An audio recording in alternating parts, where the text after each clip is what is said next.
Ginoong Pasta. 40 taon, abogado sa lungsod ng Maynila. Mga pare, mga pinuno, mga mayamang pamilya. Lahat sila'y dumadaan sa aking pintuan. Humingi ng payo, umaalis na may kapayapaan sa isip. Yaman, karangalan, paggalang, lahat ay tinamasa ko. Ngunit ngayong gabi, may darating na isang mag-aaral. Si Sagani. Hinihiling ang suporta ko upang sa kanilang akademyang wika. Ngunit tinanggihan ko. Masyadong maselan, sabi ko. Dahil ito ay masisira lahat ng aking pinaghirapan. Totoo yun.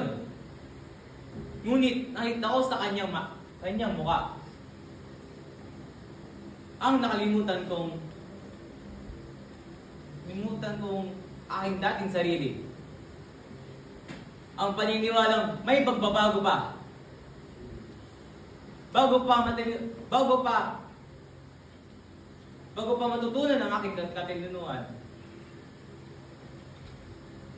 Aniya, ang pag-alam kong kailan huwag kumibo.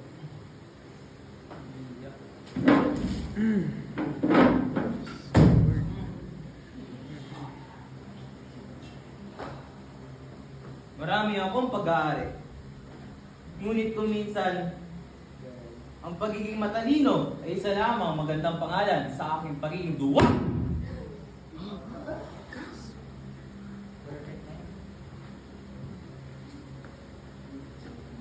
Bukas, may isa naman akong kaso, isang kliyente, at sasabihin ko naman sa isang bagay, huwag kang magmadali.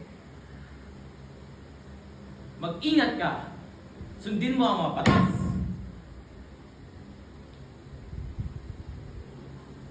Wala ginalang ba ako magiging ganito habang buhay?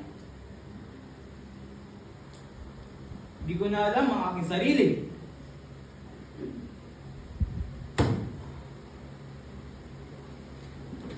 Ako po si Ginoong Pasta. Salamat. Thank you.